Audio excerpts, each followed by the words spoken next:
La escóbula de la brújula. Dirige Jesús Callejo. Presenta David Sentinella.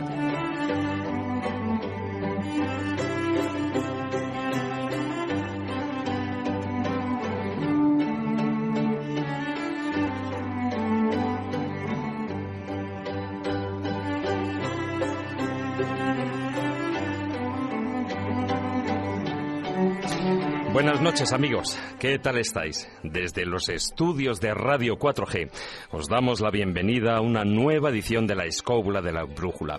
Muchas gracias por acudir una semana más a nuestra cita.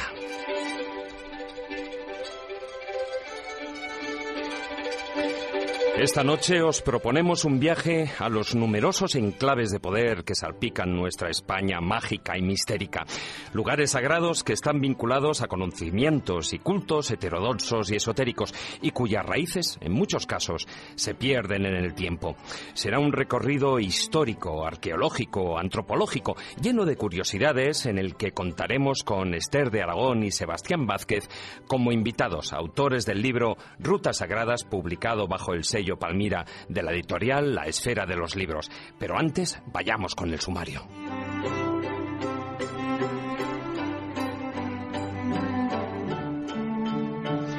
Con el zurrón del caminante nos iremos hasta el municipio de Buendía, en la provincia de Guadalajara, para conocer la ermita de la Virgen de los Desamparados, construida ahí al pie del río Guadiela, y contemplaremos su posible relación con el origen de Recópolis, la mítica ciudad de origen visigodo.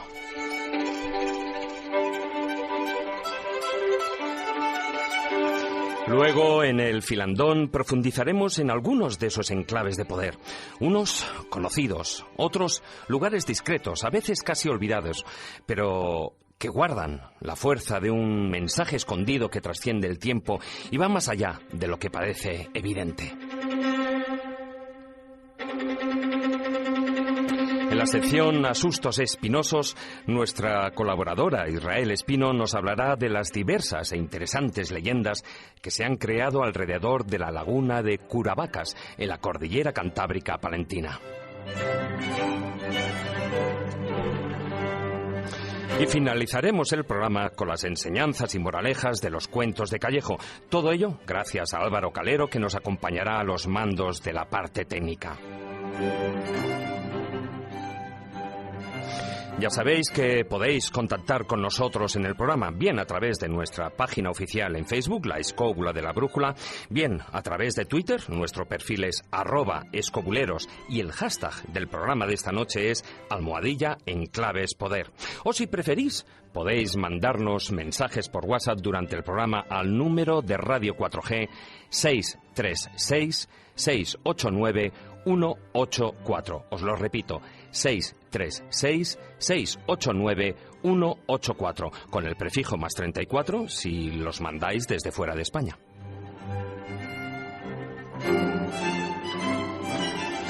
Y ahora sí, una vez más, ponemos en marcha nuestra particular escóbula voladora para disfrutar de un viaje sagrado a nuestro pasado y recorrer la España más mágica y mistérica en busca de arcanos enclaves de poder.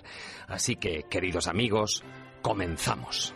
Si quieres viajar a lugares con historia y sumergirte en los grandes misterios de nuestro mundo, La escóbula de la brújula, en Radio 4G.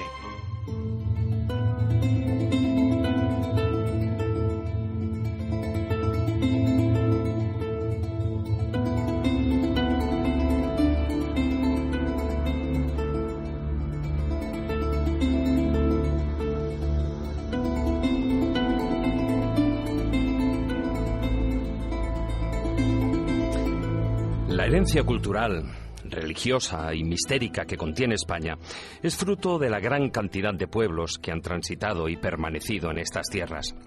Íberos, celtas, tartésicos, argáricos, fenicios, griegos, púnicos, romanos, visigodos, por no olvidarnos, por supuesto, de los legados cristiano, musulmán y judío.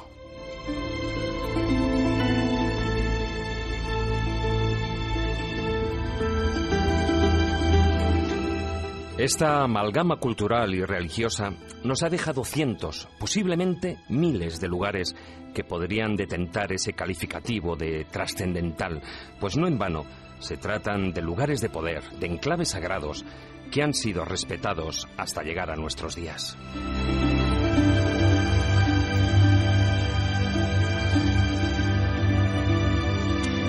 Algunos son construcciones humanas, tales como monumentos gloriosos, enigmáticos edificios religiosos, o tal vez necrópolis que albergan los huesos, sueños y esperanzas de nuestros antepasados. Otros, como cuevas y manantiales, son enclaves que nos han regalado la propia naturaleza para nuestra utilización y disfrute, lugares en los que se conjuga la potencia salvaje del entorno natural y en los que se concentra una energía desconocida, pero que resulta palpable tan pronto uno se deja llevar por el lugar.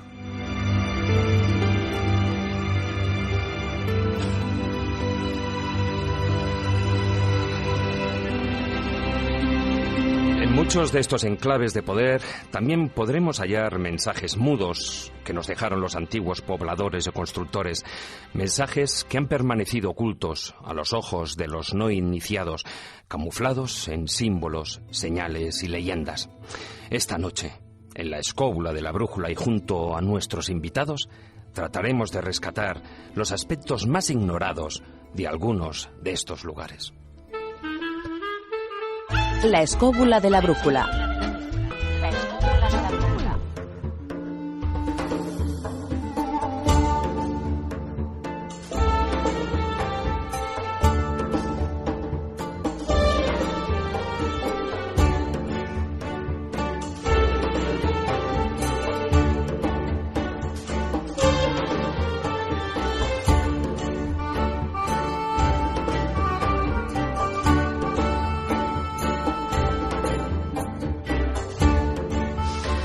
Buenas noches, don Jesús Callejo.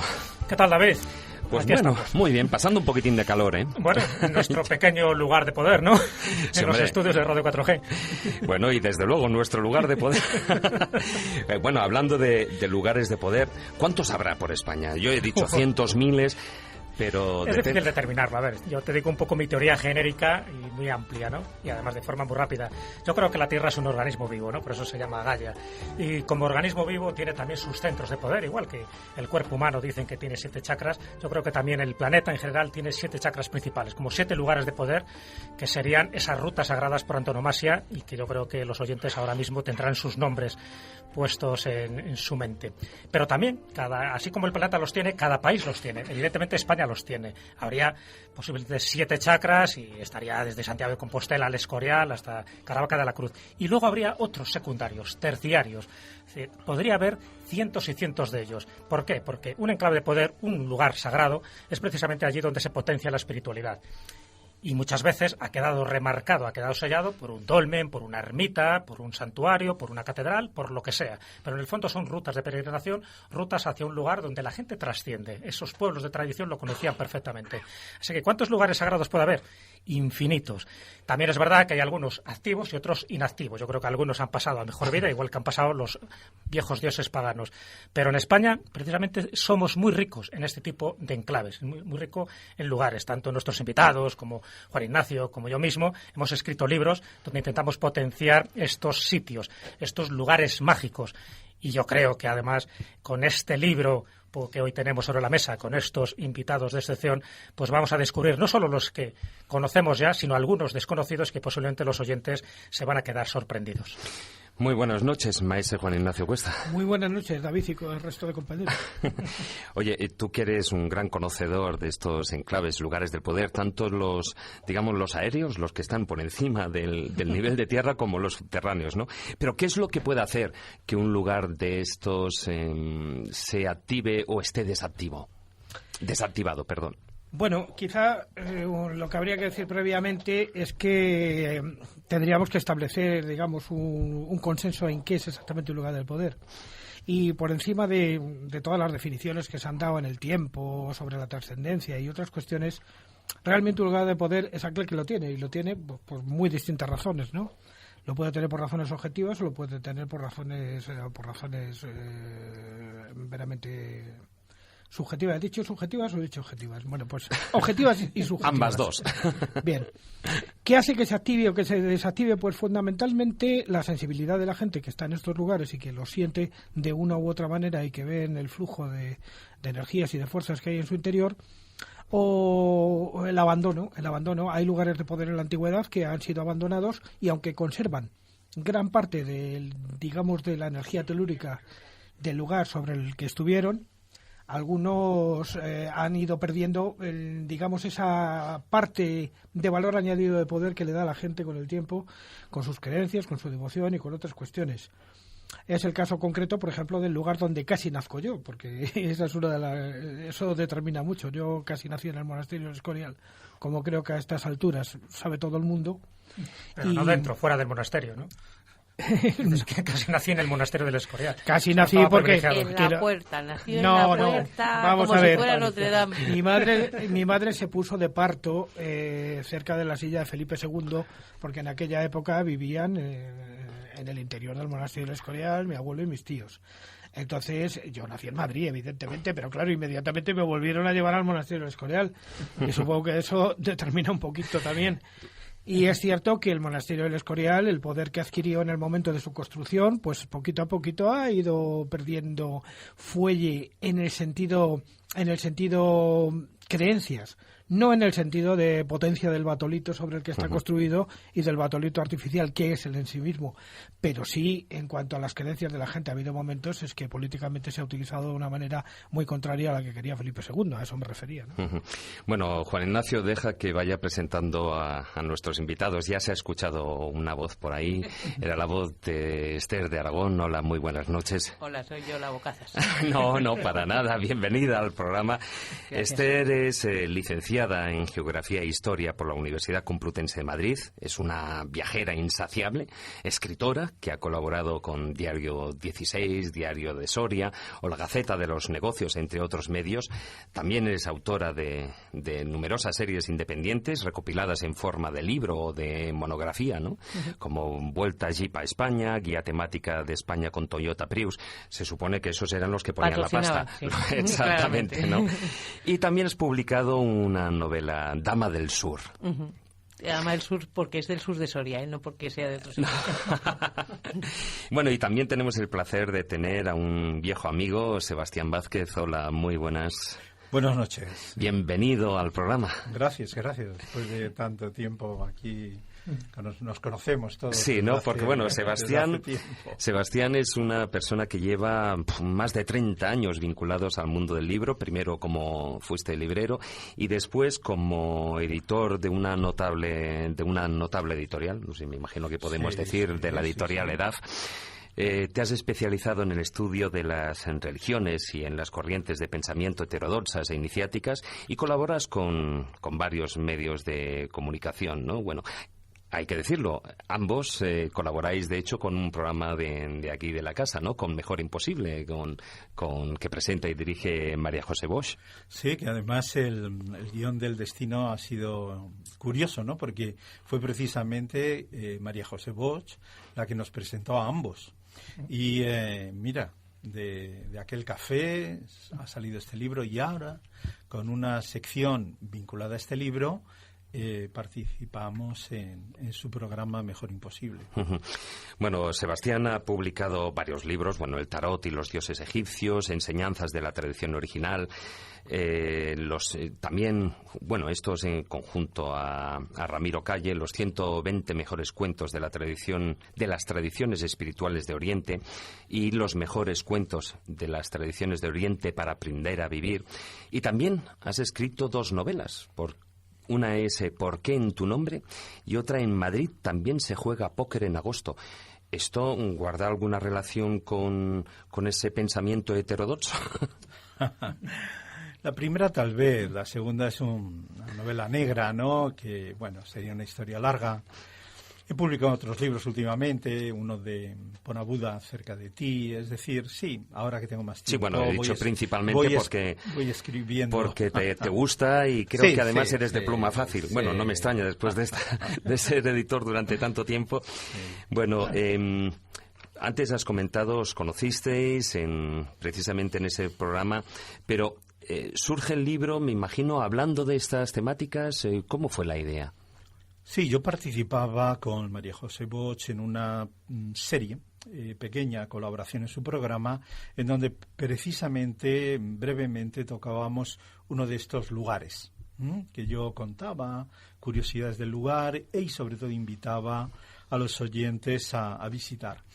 Tuvo mucho éxito el tiempo que duró y nos presentó María José.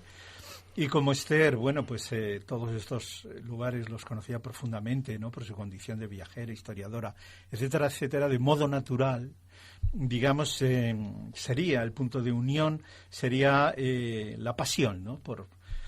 De la historia de esos lugares, cada uno desde perspectivas diferentes, pero que en un momento nos dimos cuenta que podían converger. Esa convergencia nos llevó al libro. Os llevo al libro. Esther, en este libro habláis extensamente de 33 rutas sagradas con sendos lugares legendarios, ¿no? ¿Por qué esta selección? Originalmente, cuando planteamos el proyecto, pues hicimos un índice y en el índice inicial había 80 lugares que quería, o bien Sebastián o bien yo, que queríamos introducir en nuestro proyecto. Lo cierto es que era imposible, porque evidentemente si nos hemos quedado en 33 y ha salido un libro de estas características, si hubiéramos hecho 80 habría sido, pues la Biblia. El caso es que una vez puestos ya en materia decidimos, empezamos con el primero y al ver la extensión del primero, entonces fue cuando ya recortamos hasta 33. ¿Cómo recortamos? Pues eso fue lo más complicado de todo, ¿eh? Porque lo de proponer era muy fácil, pero lo de recortar y esto lo quitamos, pues es que esto y esto y esto. Y entonces al final yo creo que elegimos puntos de cada lugar, de cada provincia, que nos parecieran muy importantes, pero sí teniendo en cuenta que no debíamos dejar fuera nada si es que teníamos posibilidades de hacerlo así. Y fue perfecto, porque lo que sí es verdad es que yo creo que está un poco contemplado, lo primero, toda la historia y a través de sus distintas épocas, y lo segundo, toda la geografía peninsular al menos, porque la verdad es que nos hemos quedado en la península, pero yo creo que ha quedado bien.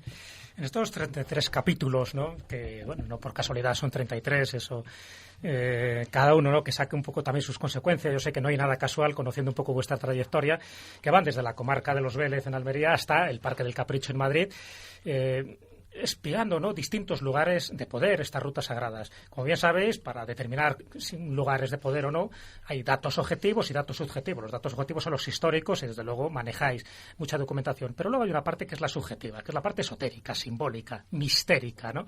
Y hay, en este caso, además lo decís muy bien en la introducción, siempre hay como dos concepciones del mundo, la concepción racional y la concepción de ese pensamiento mágico. Yo creo que le habéis intentado dar ese carácter de pensamiento mágico, donde cuando uno vaya a uno de estos lugares que estáis proponiendo, la gente sienta esa energía, que no solo se quede con el dato histórico, con el dato objetivo, sino que también haga una introspección. Me imagino que esa era también vuestra intención. Sí, desde luego que sí, y lo sabemos, ¿no? Hasta la Ilustración, el pensamiento mágico forma una parte constituyente de lo que es la realidad social, cultural, de creencias, y eso lo sabemos, ¿no? Naturalmente todo eso deja una huella en todo el patrimonio cultural, artístico, etcétera, etcétera. En función del vehículo cultural, religioso triunfante en su momento, o subterráneo, porque siempre sabemos que eso existe. Un ejemplo evidente lo tenemos, por ejemplo, con el Islam. Hay un Islam triunfante, pero ahí están los sufís, que van por otro lado. En el cristianismo sabemos que hay una ortodoxia vaticana, romana, etcétera, etcétera, pero sabemos que hay un pensamiento gnóstico subterráneo, y así recurrentemente. Todo eso deja huellas con un lenguaje determinado, ¿no? Y esas huellas es las que, gracias a Dios, pues muchas se conservan, otras se han perdido, y están aquí. Hay una cosa que, lo digo por si me permitís añadir algo más, ¿no? Sí. Una parte de mi trabajo es decir, es la búsqueda de fuentes en el esóteros, ¿no? En el pensamiento esotérico, entendiendo el esóteros de donde lo conocemos, ¿no? De la escuela pitagórica, que es esa palabra, el famoso esóteros. Sabemos que Pitágoras estuvo 14 años, ¿no? Esperando que le recibieran en el templo de Luxor. Y digamos que Egipto es una referencia, ¿no? Como cualquiera que en Egipto sabe, los egipcios hacían templos vivos, eran estructuras vivientes. Ese tipo de construcción se transfiere a través de bueno, por un lado, las cofradías estas romanas pasan al medievo, etcétera, etcétera. A mí, una de mis, decimos en el libro, en los viajes que organizo a estos lugares, es entender que para aquellas gentes, al menos para aquellas gentes, una iglesia es un lugar vivo, que respira, porque cumple una función. Sí. Y otra de las cosas que hay que decir es que son funciones diferenciadas. Igual que en Egipto, no es la misma función la que cumple el templo de Abidos, el único templo en ángulo recto, ¿no? Que tiene que ver con el matrimonio entre la inteligencia y la forma, que la función que cumple el templo de Isis.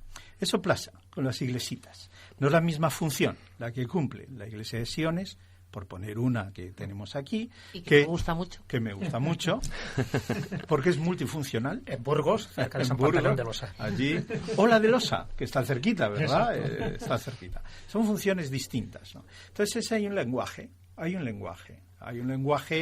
muy específico, mucho más sencillo de lo que parece. ¿El lenguaje de los símbolos puede ser? Yo diría sobre todo el lenguaje, sí, una parte de símbolos, pero sobre todo el lenguaje de lo viviente. Y sobre todo con códigos. Es decir, si estamos hablando de una iglesia cristiana, es un código cristiano. O sea, tú te puedes volver loco, pero es un código cristiano. O lo que utilizaban en aquella época. Código de astrología, de alquimia, es decir, de aquello que he reconocido.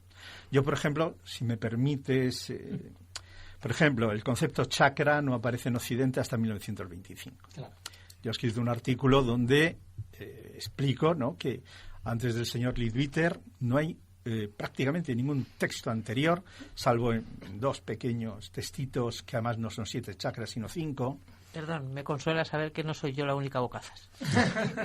No, es verdad. Sí, el término chakra, además, sabéis que es una palabra sánscrita, sí, que además lo popularizado mucho teósofos, en fin. Son los teósofos, antes de los teósofos, claro. Y ningún grande nunca, y en ninguna tradición energética, en el propio Ayurveda, el emperador amarillo, jamás aparece ese chakra. Entonces son los teósofos, que además inventan, desde mi punto de vista, una estructura que además hacen una extraña lavadora de determinados elementos orientales, lo pasan por una lavadora muy particular y lo transforman en la base de luego el pensamiento del New Age. Es decir, la concepción de locus sagrados, o por ejemplo en Egipto está muy evidente, ¿no? Es decir, yo creo que hay configuraciones, ellos llamaban nudos.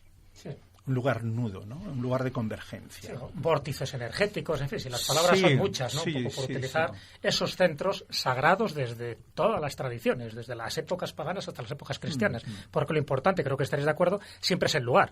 Da igual lo que esté encima de ese lugar, sea un dolmen, sea una catedral o sea un santuario. Pero, el lugar es lo reverenciado. Pero también hay una cosa, es decir, el ser humano es capaz de crear el lugar. Es decir, un grupo de, vamos a llamar, iluminados, es capaz de en un lugar de unas determinadas, y de hecho muchos de estos lugares, y eso se ve mucho en los países islámicos, ¿no? Los morabitos, ¿no? Donde muere alguien de mucho poder, se genera un morabito para usufructar de la energía espiritual de ese individuo. Sabes que existe en la India, en todos estos sitios, cuando muere gente de un nivel elevadísimo, se produce una explosión, digamos, nuclear de un tipo de energía benéfica, ¿no? Muchos de estos lugares están construidos sobre un lugar de esa energía, que hay rituales post-mortem destinados precisamente a conservar esto, en esas creencias, etcétera, etcétera. Voy a dar una perspectiva yo también, porque creo que en este caso puede ampliar lo que dice Sebastián. Es que yo siempre he pensado que, y lo he sentido en muchos lugares, pero especialmente lo he sentido en una ciudad celtibero-romana que hay en el sur de Soria que se llama Termancia. Y yo siempre he creído que el dolor, el sufrimiento, las batallas, la alegría, el hecho de vivir en sí deja una secuela energética, porque evidentemente nosotros también emitimos energía. Esa secuela energética que de alguna manera queda en el ambiente tiene que quedar en algún sitio. La energía no se destruye así por las buenas, sino que debe haber algo que lo recoja. ¿Por qué a lo mejor un lugar que no tiene ninguna vinculación con un centro de poder que vosotros llamáis, que yo creo simplemente que, quiero decir, en mi semántica las cosas no son iguales, pero imaginaos un centro de poder como el que vosotros decís, ¿por qué tiene esa fuerza especial? Pues en muchos casos es lo que dice Sebastián, en muchos casos el lugar es sagrado por 1000 motivos, pero también pero también es verdad que el hecho de que nosotros hayamos vivido, hayamos sufrido, hayamos tenido circunstancias especiales en algunos puntos, ha generado una energía que se ha quedado en las piedras, en lo que hay alrededor, en lo que sea. Y eso es importante. Una anécdota, solo una vez un monje me dijo en un sitio, dice, es que este lugar lleva siendo rezado hace muchos siglos. Está muy rezado. Me pareció precioso. Fíjate, Esther, que precisamente en esto se han basado muchos investigadores en el campo de la fenomenología paranormal para hallar estudios, y sobre todo en cuanto a casuística, el que ocurre que en lugares donde han tenido lugar hechos luctuosos, batallas o ciertos lugares especiales donde ha habido intensas, cuestiones emotivas, es más fácil obtener psicofonías o, por ejemplo, o que se produzcan ese tipo de fenómenos extraños. Te agradezco la información porque yo es que de paranormal sé muy poco, pero te lo agradezco porque sí me interesa saber. No, pero es curioso porque parece como que, bueno, por decirlo de una manera, entre nuestros oyentes eso lo entenderán, ¿no? Pero en muchos de estos casos parece como que, bueno, estos pirados de los grupos de investigación paranormal buscan cosas donde no las hay, ¿no? Pero bueno, hay algunas razones específicas que ayudan a ello. Hacemos una breve pausa y enseguida volvemos con el filandón.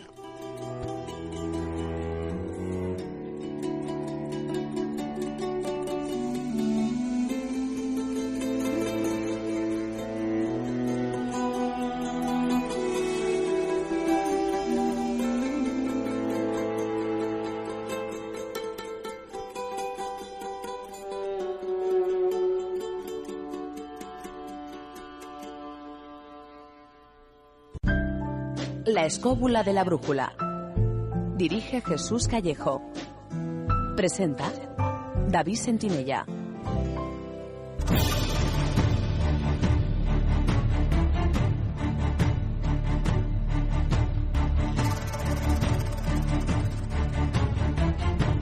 Comienza el filandón.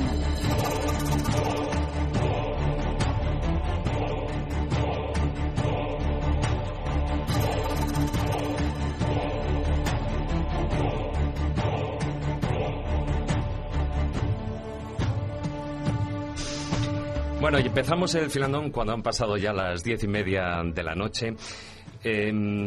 Sebastián, depende la disposición, digamos, geográfica o hacia dónde están orientados los templos de los rituales y de la, digamos, hacia dónde vaya dirigido. Hay cultos de la tierra, cultos más espirituales, etcétera. ¿Varía eso dependiendo de la disposición, de la orientación de los templos? Sí, desde luego que sí. En la antigüedad, efectivamente, toda orientación había lo que se llaman los 4 ejes, los 4 vientos, bueno, sabemos norte, sur, este, oeste. Y tenía todo lo que tiene que ver con el sol, tiene que ver con aquello que vamos a llamar ciclo vital, ciclo de muerte. Todo aquello que tiene que ver norte y sur tiene que ver con el famoso sol bicoagula. Es decir, una materia que un espíritu que busca una materia que busca disolverse. En función de esa coordenada, es cuando depende, porque esto es muy importante entender. Es decir, el conocimiento es mucho más preciso de lo abstracto. Es decir, digamos que una maquinaria sirve para algo. Cuando una iglesia de esta está bien hecha, sirve para algo. Es decir, es efectiva. Y es efectiva, además, de un modo preciso. Esto es importante conocerlo. Respecto al cielo y la tierra, yo solamente comento una cosa. Durante milenios, la tierra era masculina y el cielo era femenino. esa concepción que llega justo hasta la llegada de los Ptolomeos a Egipto, ¿no? En donde, sí. Porque antes teníamos a Gefinut, antes de que cogieran Cronos, Gea, etcétera. Varían esa concepción. Pero en las corrientes heterodoxas subterráneas, por eso todas las iglesias son marianas, por decirlo de alguna manera, la mayoría el concepto mariano, ¿no? Ese concepto de María es un concepto femenino, ¿eh? Y se toman modelos, ¿no? Por ejemplo, el concepto femenino celeste lo tenemos en Egipto con el templo de Dendera, ¿no? Que es el templo celeste por propia naturaleza. La mayoría de las iglesias, desde mi punto de vista, al contrario de lo que desde determinadas perspectivas, por ejemplo, chamánicas, ¿no? Que se invierte ese proceso, hay que entender la lectura de esos templos en clave celeste. Siempre en clave celeste. A partir de ahí, entender muy bien ese eje, esa coordenada, si el templo obedece a norte-sur, obedece a este-oeste. Básicamente esa sería la primera lectura, ¿no? Luego está la lectura exterior, ¿no? Toda la lectura exterior de Canecillos con claves muy precisas, ¿no? Que de algún modo te está diciendo esa herramienta para qué es. Básicamente sería un poco... de hecho, de un modo simple. No, la introducción me parece perfecta, pero yendo un poco a datos y sobre todo a ejemplos, ¿no?, geográficos específicos que además mencionáis en vuestro libro, es evidente que el sol y la orientación de muchos de estos templos juegan un papel fundamental. Entonces, por ejemplo, si nos vamos a una época prehistórica, en los dólmenes de Antequera, en Málaga, está claro, y además se ha estudiado, que tienen esa clara orientación.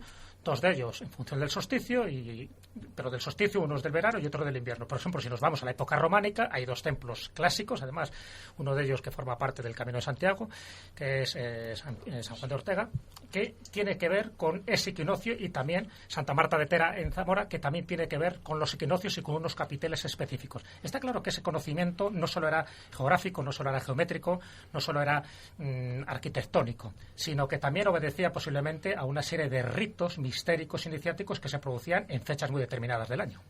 No, y sobre todo en la propia función del templo. Es decir, lo que ocurre en los equinoccios y en los solsticios es un cambio de energía en todo el conjunto planetario. Sí. Es decir, el paso de ese solve al coágula y de ese coágula al solve.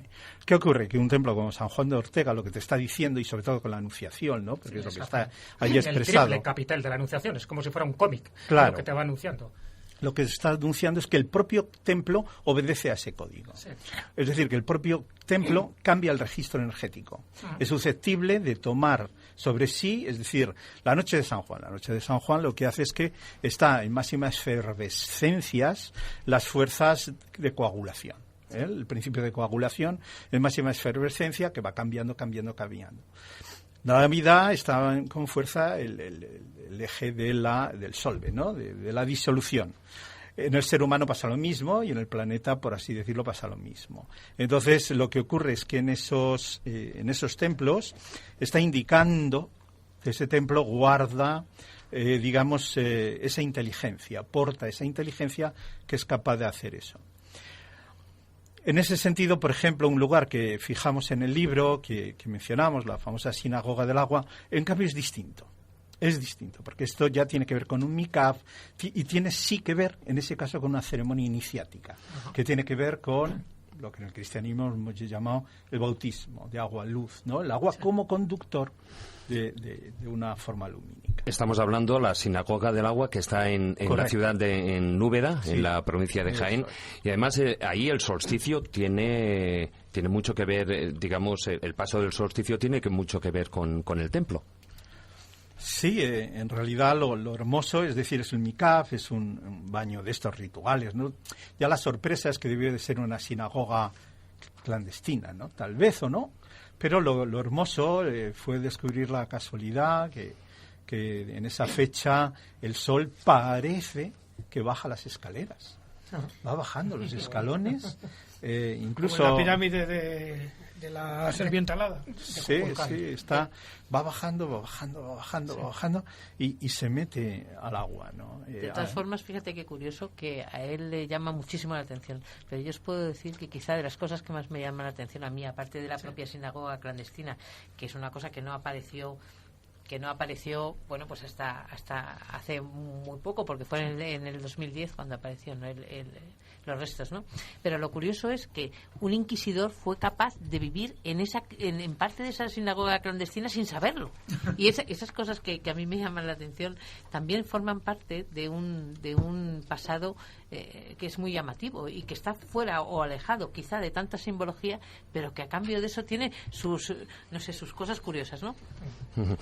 Bueno, sé que Sebastián hoy no tenías más tiempo, sé que nos tienes que dejar. Otro día amenazamos con tenerte aquí de nuevo, de rescatarte.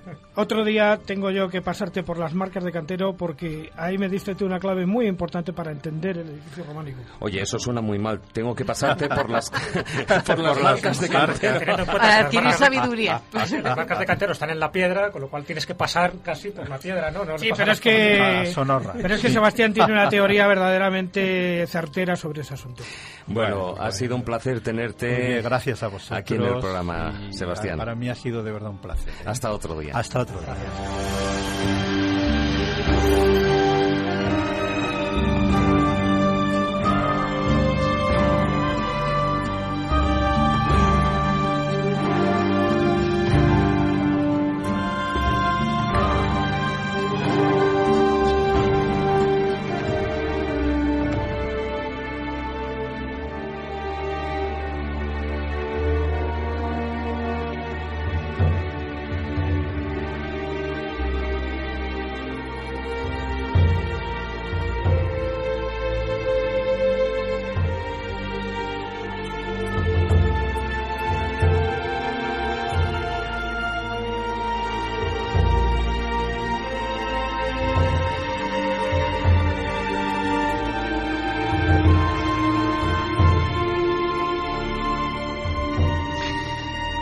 Bueno, Esther, ¿te ha dejado sola ante el peligro?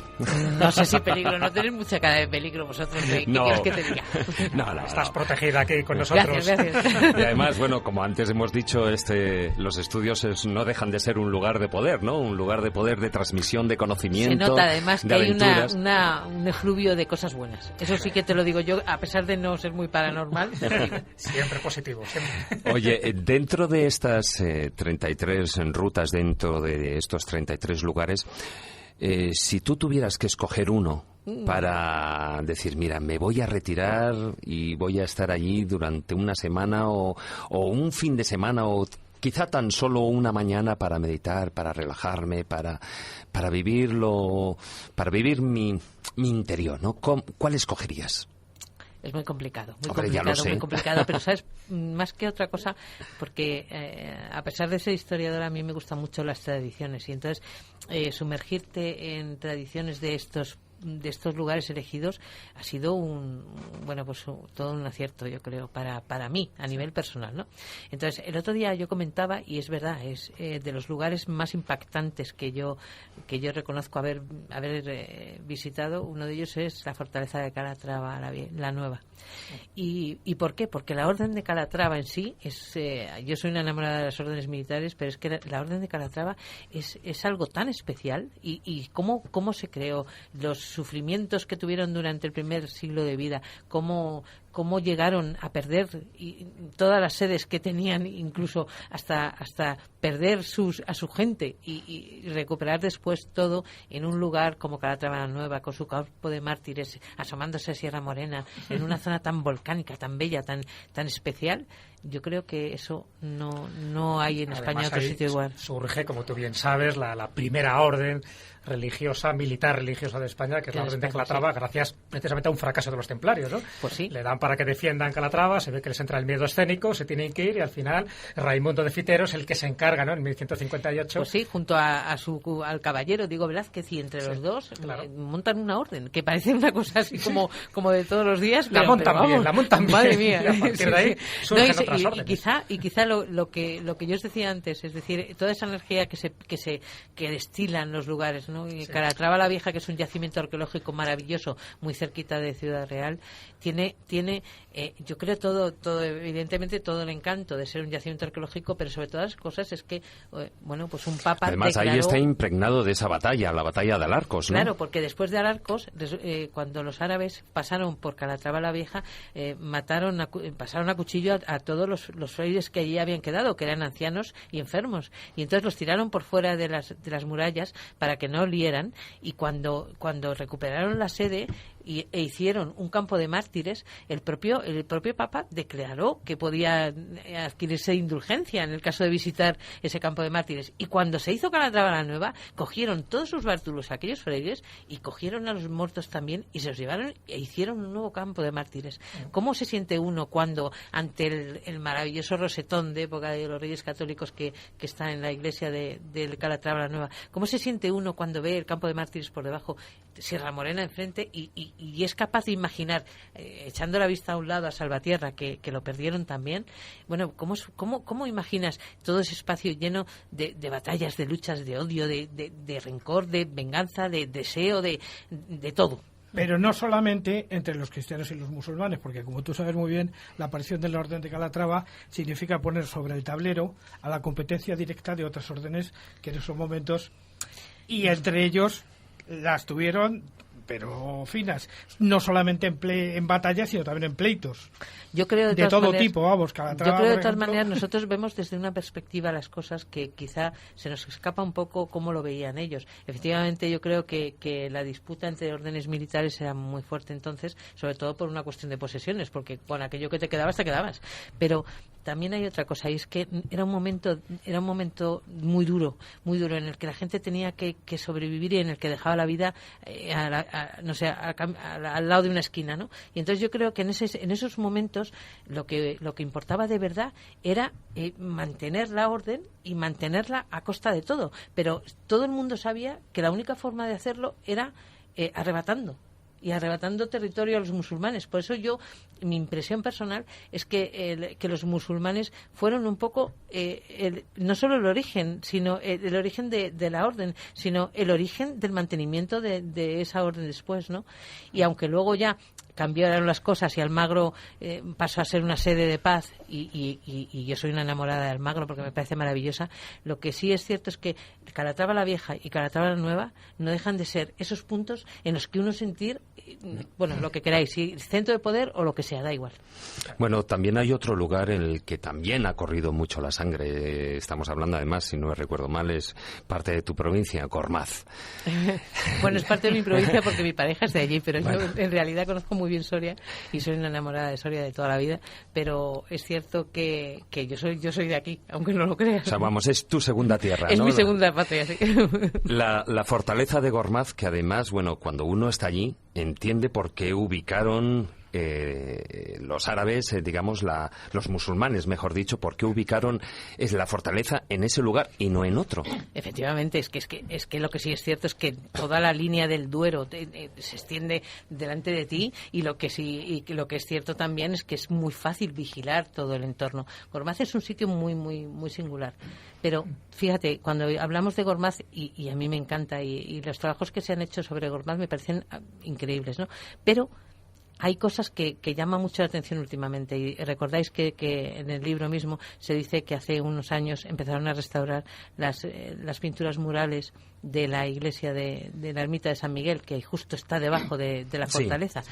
Bueno, pues parte de los estudios dicen una cosa que a mí me llama mucho la atención y que me encantaría dejar porque no está recogido en el libro, pero no dio opción. Pero lo que sí es cierto es que me llama mucho la atención el hecho de que haya personas que hayan investigado y hayan llegado a la conclusión de que está puesta la iglesia debajo justo de la fortaleza por algo muy especial.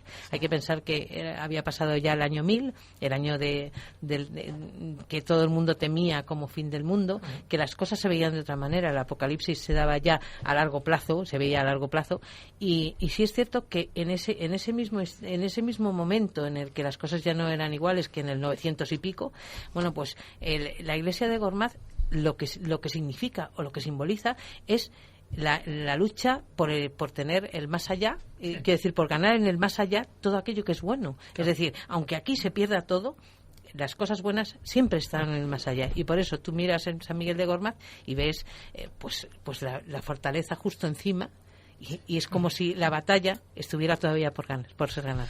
Mira, Esther, has dicho una cosa para mí muy importante y que yo creo que es una de esas claves que luego sirven para ubicar un lugar sagrado, un lugar de poder, que es San Miguel.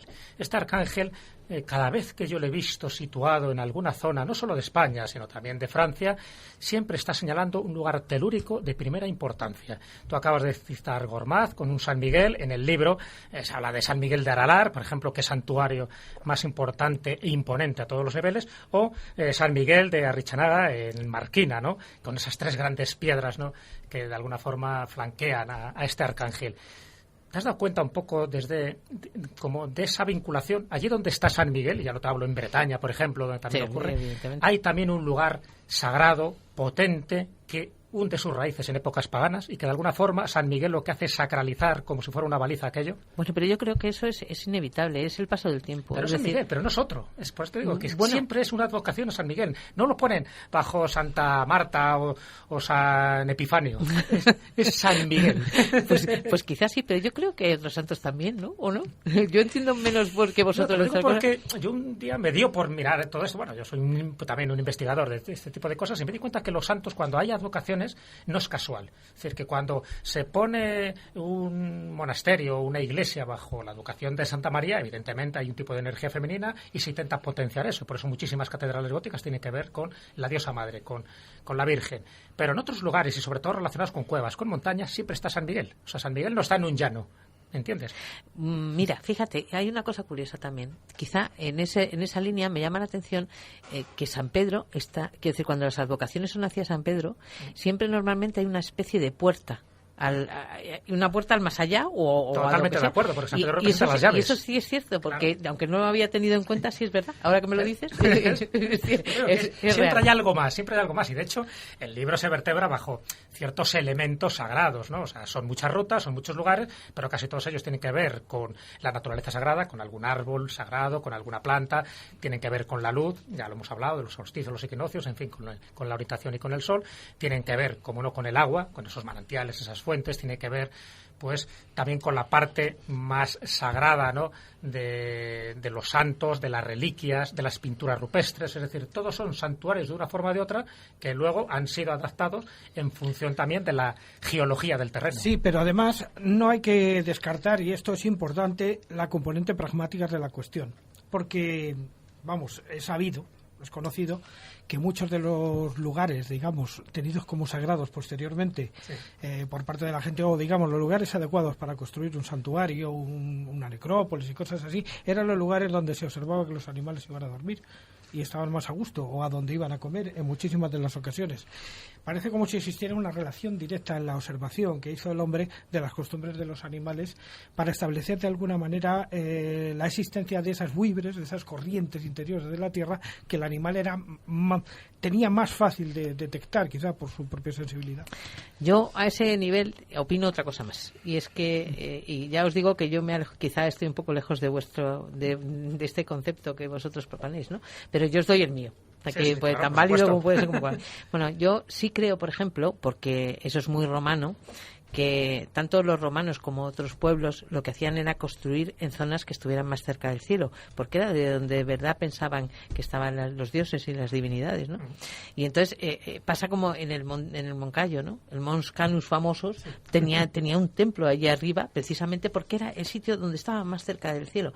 Pero puestos a pragmáticos, te voy a decir otra cosa más. Yo recuerdo cuando la primera vez que conocí el Castro de Ulaca, yo pensé, qué complicada es la gente, porque hacer aquí un castro, madre mía, el Castro de Ulaca tiene una envergadura, y además tiene... Y una altura. Y un trabajo. Bueno, pero lo que sí es cierto es que el Castro de Ulaca tiene un sistema defensivo, bueno, como el Castro de las Labradas, del que hablamos en el libro también. Bueno, tienen unos sistemas defensivos geniales, están en zonas altas, pero lo que sí es verdad es que con ellos no podía nadie. ¿Y no creéis que en muchos puntos a lo mejor ese tipo de cosas, no para santuarios, pero sí para lugares especiales de poder, también podía llegar a ser así? Bueno, es que la casuística es muy grande, porque hay, digamos, la relación que tenían en el pasado todas estas civilizaciones con los 4 elementos era fundamental. Entonces podemos dividir prácticamente el santuario en advocaciones a esos 4 elementos de una u otra manera. Hay lo que está relacionado con el agua, lo que está relacionado con el fuego, con la tierra y con el aire, indudablemente. Entonces, por ejemplo, las advocaciones, por ejemplo, a Mercurio suelen estar en lugares más altos, o las advocaciones a Zeus.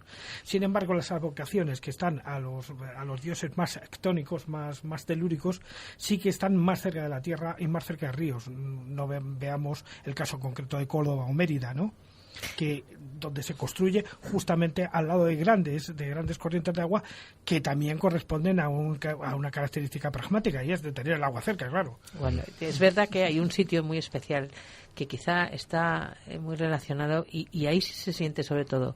Y la historia de su aparición, además de su descubrimiento, es una historia genial, que es la de Cancho Roano. A mí la historia de los tartesos me parecía apasionante, quizá por lo desconocido, porque todavía se ignoran demasiadas cosas, ¿no?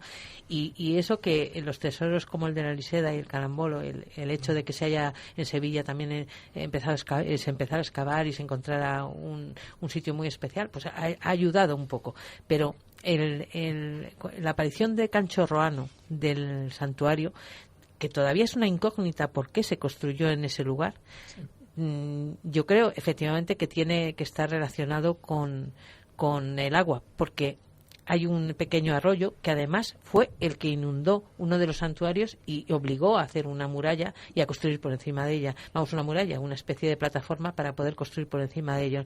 Y yo sí creo que en épocas antiguas esas cosas eran fundamentales, es decir, es lo del Cerro de los Santos, por ejemplo, su santuario íbero, y era por el agua. Quiero decir, está claro que era una divinidad que estaba relacionada con las aguas. Esas cosas yo sí creo que son reales. Antes ha dicho Sebastián, que se nos ha marchado, ha puesto sobre la mesa el concepto de edificio vivo.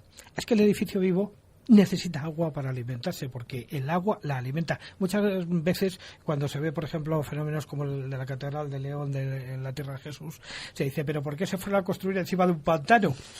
Porque estaban haciendo edificios vivos, y esos edificios vivos tenían que alimentarse del agua. Tienen sed, el edificio tiene sed. Por lo que decía un poco antes, porque lo importante siempre es el lugar.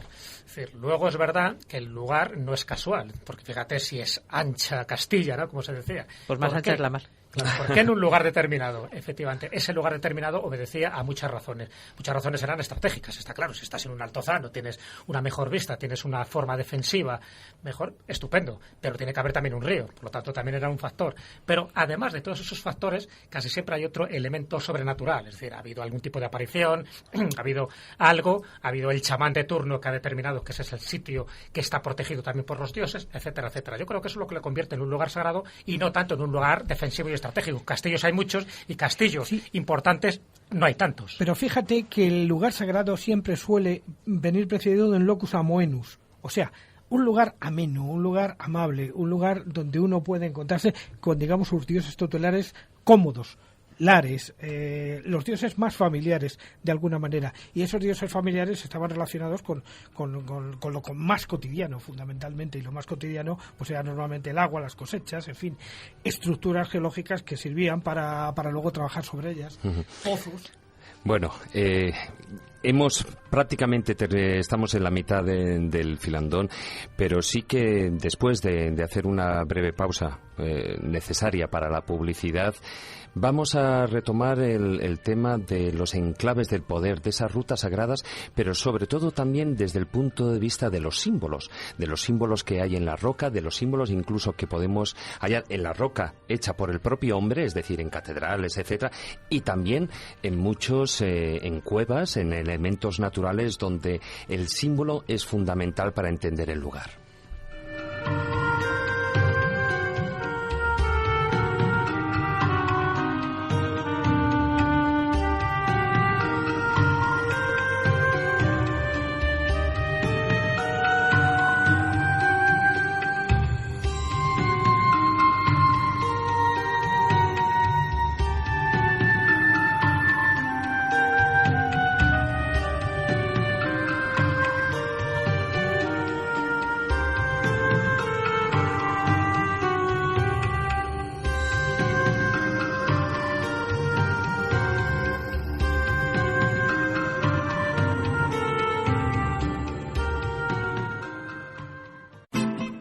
La escóbula de la brújula. La escóbula de la brújula.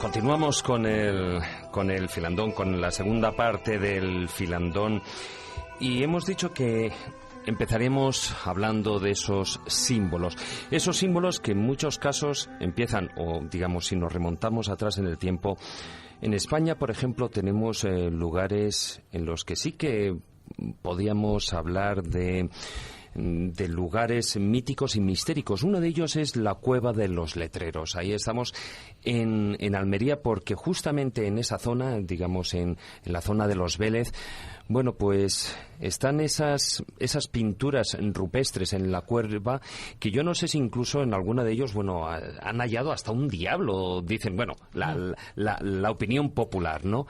Bueno, yo creo que hay que entender un poco cómo son las cosas. La Cueva de los Letreros se llama así precisamente porque las personas que sabían de su existencia eran incapaces de entender qué es lo que significaba todo aquel conjunto de figuras, y como son casi todas esquemáticas, pues entonces pensaban que era una escritura antigua, y por eso se llama la Cueva de los Letreros. Pero la Cueva de los Letreros, que está en mitad de la ladera del Maimón, es un sitio maravilloso, subes, asciendes hasta él, y lo que pasa es que hoy en día ya se han perdido muchas de las figuras, ¿no? Pero es curioso porque cuando un privilegiado como fue Góngora en 1863 llegó y pudo reproducir la mayor parte de las figuras, una de las que reprodujo fue el Indalo, que luego resulta que ha estado en todos los dinteles de las puertas de los almerienses para dar buena suerte, para es una señal de protección, ¿no? Sí, claro, es una señal de protección. Entonces, ¿qué pasa? Que ese se perdió, y lo que lleva, dice Sebastiano, que no está. Él dice que aprovecha ahora que es no el está. arco iris.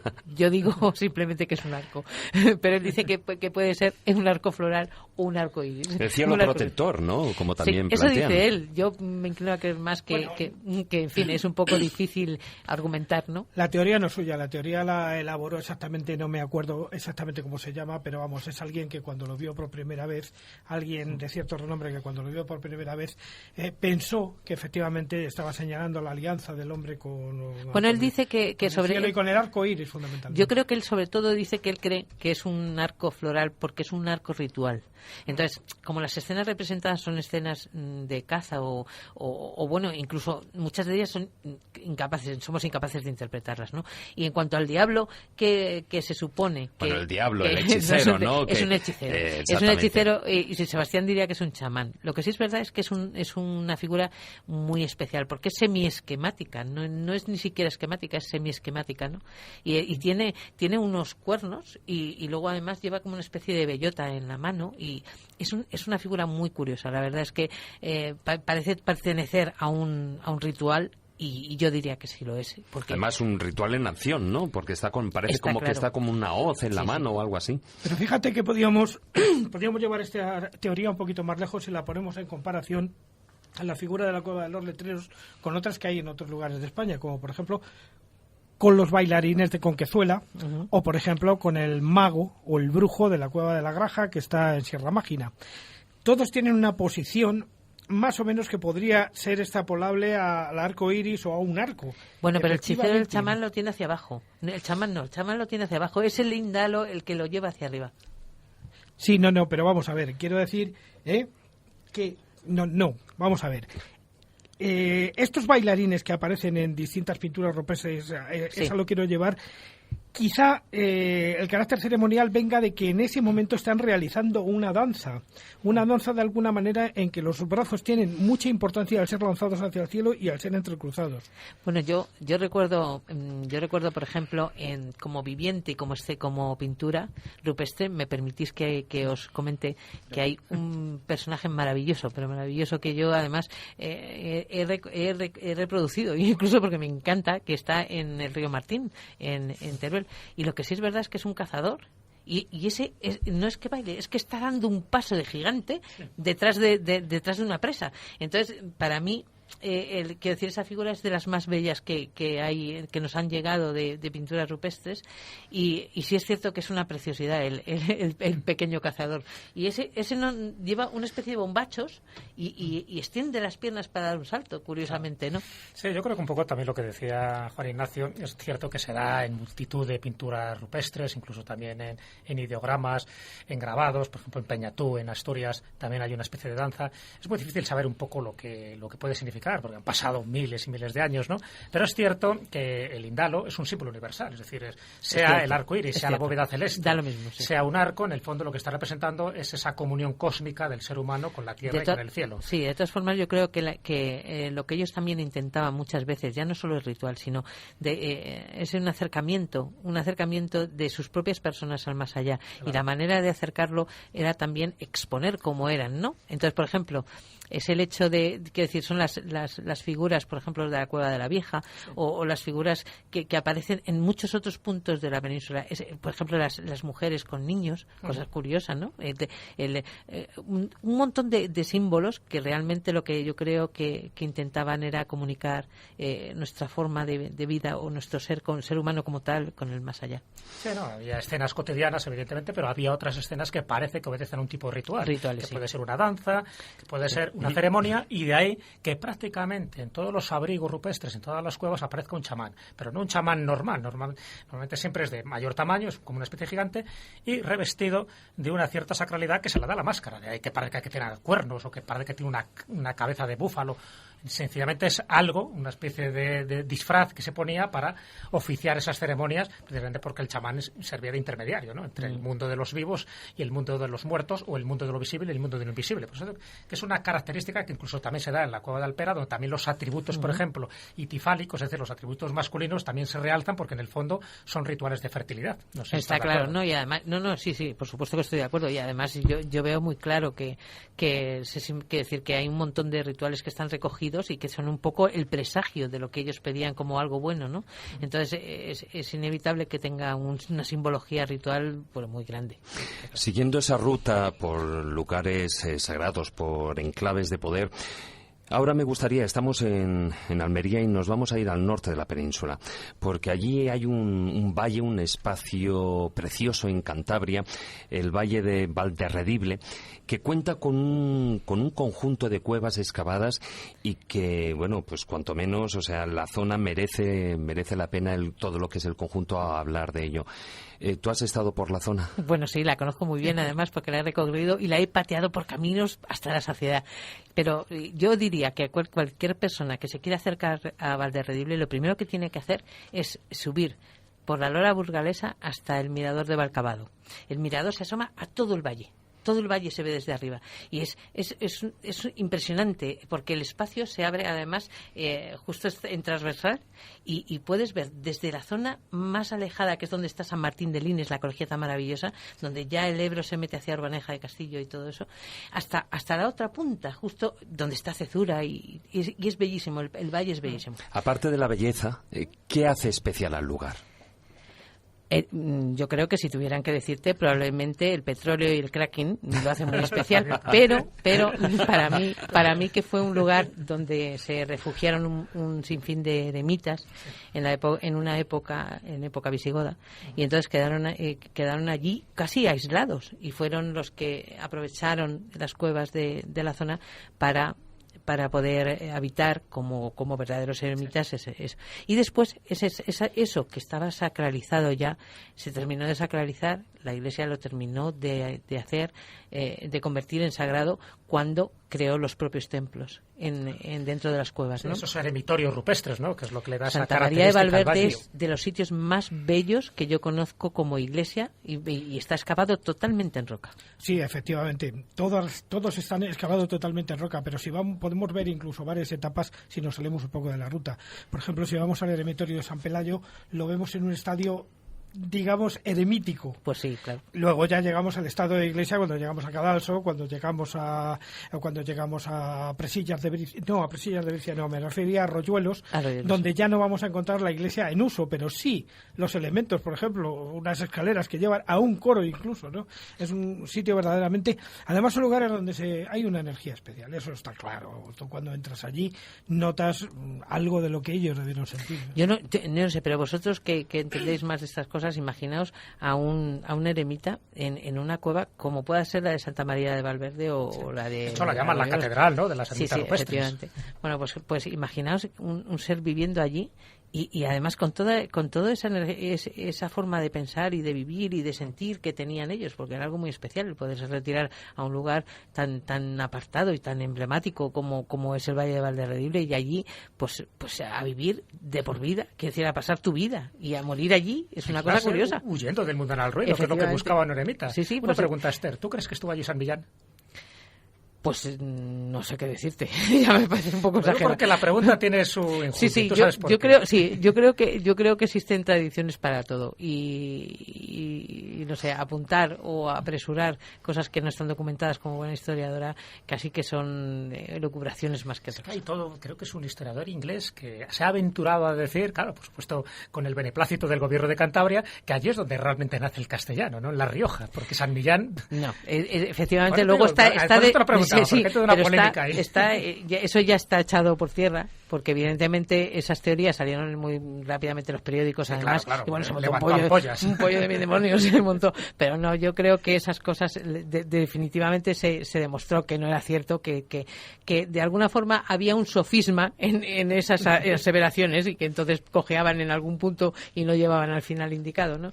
Entonces, bueno, yo creo que esto es como lo de Amador de los Ríos cuando decidió visitar a Rechinaga y decidió que aquello era un menhir y no lo había visitado, sino que es que le habían mandado una carta y un dibujito y entonces un grabado, y entonces él decidió de motu propio decir que aquello era un menhir. Pues él levantó toda una polémica inmensa que encima un británico también se dedicó a ampliar y de tal manera fue que una de las cosas más simpáticas de San Miguel de Rechinaga fueron los 50 investigadores que se dedicaron a decir idioteces durante la última mitad del siglo XIX y que realmente a mí me ha llamado mucha atención y me he divertido de lo lindo leyéndolos. O sea que no creáis que no es simpático. Pero esas ideas pasa un poco como con lo que tú dices, ¿no? Bueno, no es el único menhir que no lo es. Ya sabes que enfrente de San Bartolomé de Riolous hay otro.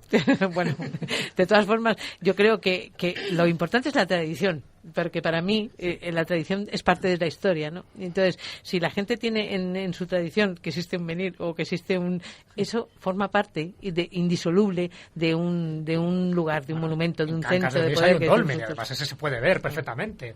O en Padrón hay un pedrón, en fin, hay una especie como de menhir, que era en el fondo un miliario romano, que ha servido precisamente como elemento sagrado, y luego se inventaron todo lo de la leyenda de Santiago diciendo que ahí arribó la barca. Pero en el fondo era un menhir y era algo que se utilizó en la época romana. Es decir, que luego es verdad que este tipo de piedras sagradas se sacralizan construyendo encima o al lado una iglesia cristiana. Está claro, pero porque la iglesia yo creo que también le interesó en un momento dado acabar con todos los restos paganos que realmente seguían porque seguían estando, ¿eh? Hombre, además hay una cosa que es obvia, digamos el románico de la zona del Camino de Santiago y aledaños se nutre en muchísimas ocasiones de las propias piedras de los monumentos anteriores de menhires y de todo tipo y tal, porque ya eran piedras sagradas y se utilizaban en otra construcción sagrada. Sí. De hecho, hay restos de menhires que fueron desmontados para formar parte de iglesias como por ejemplo San Martín de Fromista. Y ahora me gustaría, del norte, pues nos vamos al Mediterráneo, porque allí hay una ciudad que durante mucho tiempo fue considerada la ciudad perdida, ¿no? Cerca de Cedrín, pues está Begastri.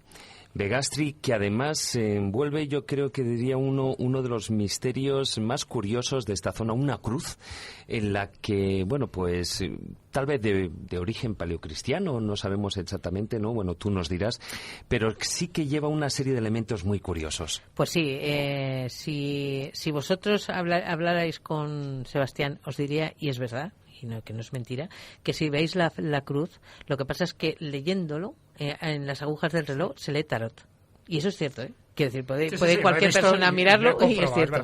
La cruz en sí misma, lo que pasa es que es una cosa curiosa porque pertenece a una persona, es privada, pero esa persona nos contó, porque tuvimos la ocasión y la fortuna de poder ir a hacer una foto a la cruz, y nos comentó que un día había pasado por allí un chatarrero, era mujer, una chatarrera, pero que llevaba un montón de chatarra, de hierros y de cosas, y entonces lo que pasa es que él miró y le dijo, ¿quiere usted algo de aquí que le vendemos esto o lo que quiera? Y dijo, pues a ver si lleva usted algo. Y llevaba la cruz monogramática de Begastri. Y entonces lo que pasa es que dijo, sí, me voy a quedar con esto. Y no me acuerdo lo que le costó, pero le costó nada, porque evidentemente era como si fuera chatarra, alguna ¿no? peseta. Sí, eso. Era como si fuera chatarra. No me acuerdo lo que nos comentó que le costó, pero y cuando empezó a investigar aquello, bueno, es que es increíble, era formidable, pero eso también significa que nuestro patrimonio se sigue expoliando, desgraciadamente, porque la gente no sabe valorar lo que tenemos, ¿no?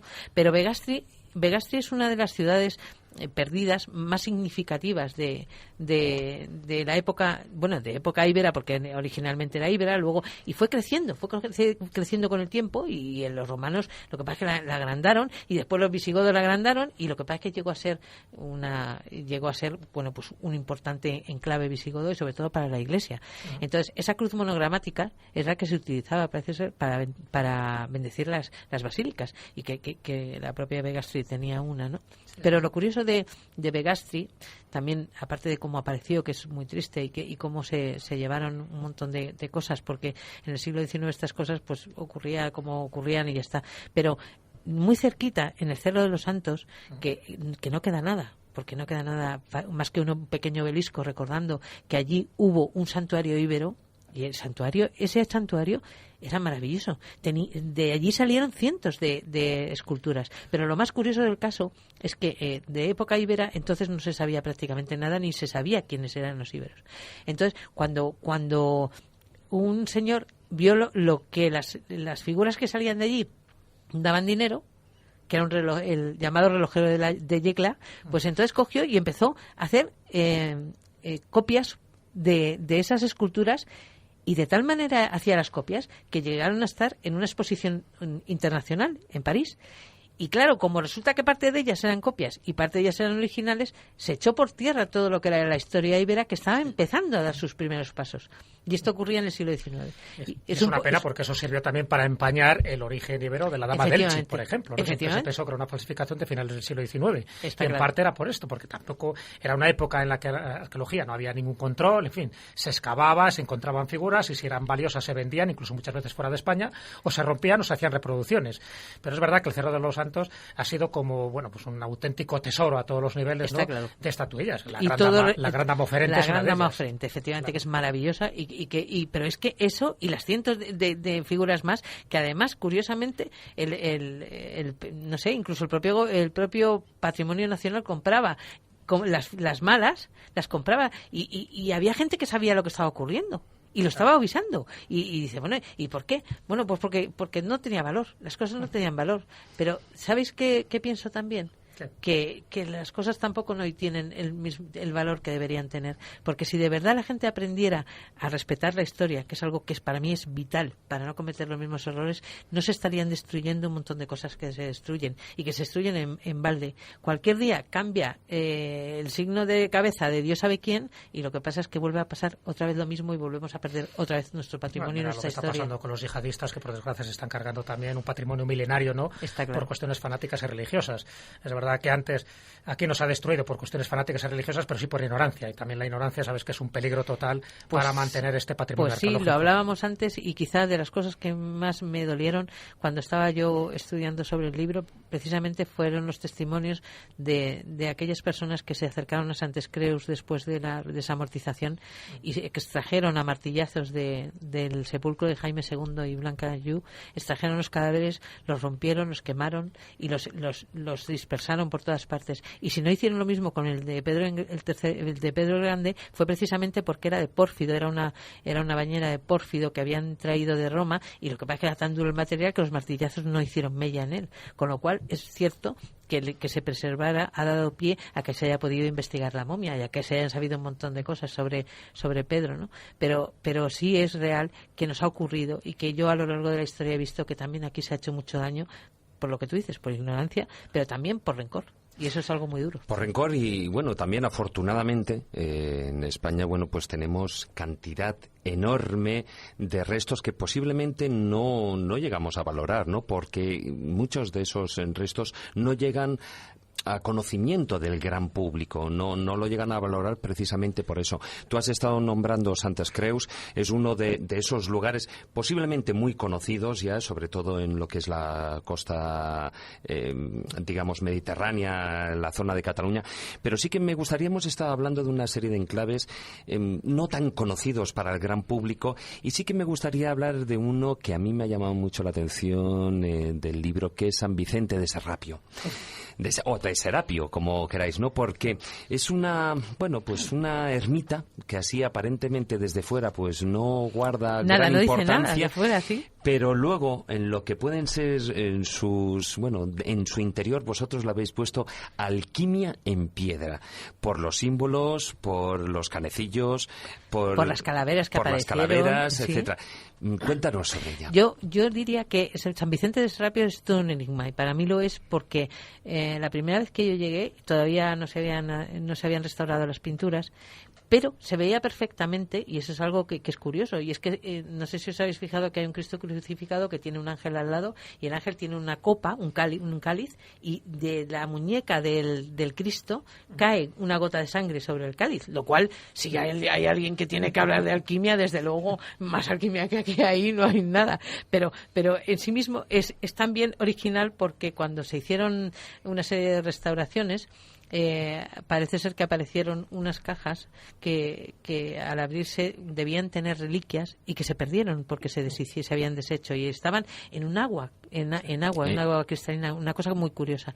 Con lo cual, todas las cosas que están relacionadas con San Vicente de Serrapio son muy raras. Pero la primera es que hay un ara dedicada a Júpiter precisamente en la propia iglesia. Con lo cual ya estamos hablando de lo que decíamos antes, de un lugar sagrado previamente, lo que no es extraño, evidentemente, porque por allí pasaba una de las vías, de las calzadas que hicieron los romanos para poder dar de cacharrazos a los astures. Entonces es normal que estuviera. Y también lo curioso de esa advocación a San Serapio. Serapio no es un santo muy conocido, en fin. San Vicente de Serrapio. Claro, sí, pero el Serrapio viene de Serapio. Sí, exactamente. Sí, igual que me recuerda un poco, pues yo que sé, de San Saturio, por ejemplo, en Soria. Es decir, yo me fijo mucho en este tipo de santos que parece que no tienen una tradición, en fin, que se pierdan ahí en la noche de los tiempos, pero que tienen todo una clave simbólica. Santa Comba, por ejemplo, que también lo mencionáis, como además se convierte en la patrona de las meigas gallegas.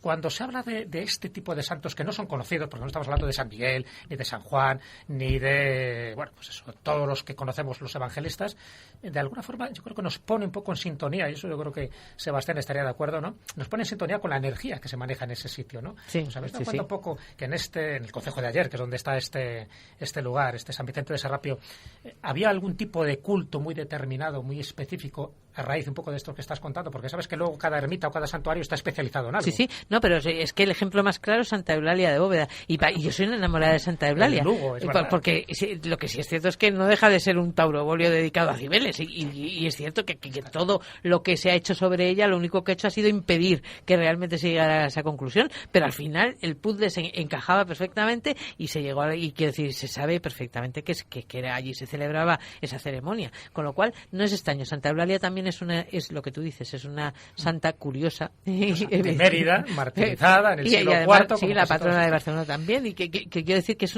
una santa con una simbología también un poco extraña. Pero un dato que te voy a dar, Esther, que seguro que conocerás. Allí donde hubo viejos cultos a la diosa madre, en concreto a Cibeles, luego construyeron un santuario dedicado a Santa Eulalia. Pues sí, porque están las aves, están las ocas, está esa simbología de trascendencia. Ahí está en Santa Claro, Eulalia porque de el oráculo pedía precisamente, requería aves, y entonces para la interpretación de las sibilas, con lo cual yo sí reconozco que en los lugares donde hubo culto a Cibeles, pues quiero decir, al tener que sacralizarlos, evidentemente lo lógico era sacralizarlos bajo la advocación de Santa Eulalia. Pero incluso en algunos santuarios las advocaciones no son ni siquiera diosas romanas, sino anteriores. Vayamos, por ejemplo, a Santa Lucía del Trampal. Tenemos una basílica visigoda en cuyas piedras hay una epigrafía dedicada a Etaefina y a Endobélico, que son dioses de ámbito céltico, celtibérico, vamos. Sí, yo creo que pasa igual como los santuarios de Causalug y cosas de esas que se han ido luego. Confiésanos una cosa, Esther, sí. Ya que estamos hablando de Santa Eulalia de Bóveda. ¿Tú crees que ahí está enterrado Prestiliano?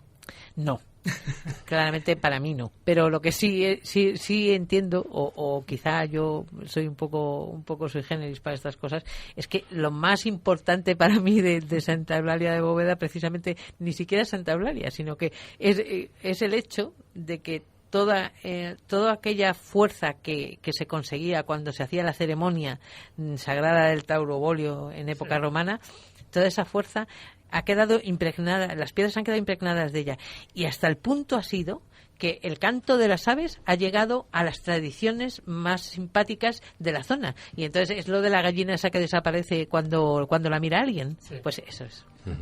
Bueno, pues el tiempo se nos ha agotado para este filandón. Esther, muchas gracias por haber estado aquí con nosotros. Recordamos una vez más Rutas Sagradas, lugares míticos y mistéricos de España, escrito por Sebastián Vázquez y Esther de Aragón, publicado por Palmira.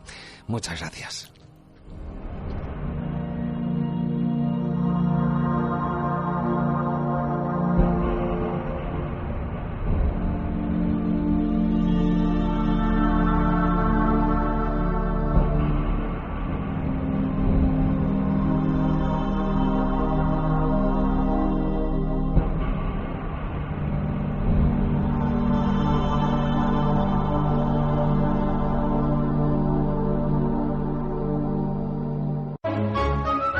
La escóbula de la brújula.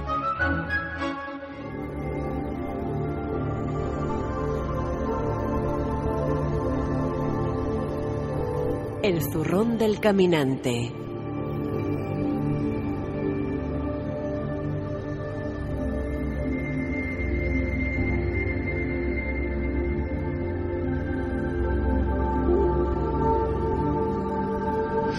Bueno, y entramos con el zurrón del caminante en la sección y nos vamos hasta la provincia de Guadalajara, y hay un lugar rodeado de agua, rodeado por ríos, rodeado por uno o dos pantanos ahí en Buendía, y es ni más ni menos que la ermita de la Virgen de los Desamparados, que tú conoces muy bien, por supuesto, Juan Ignacio.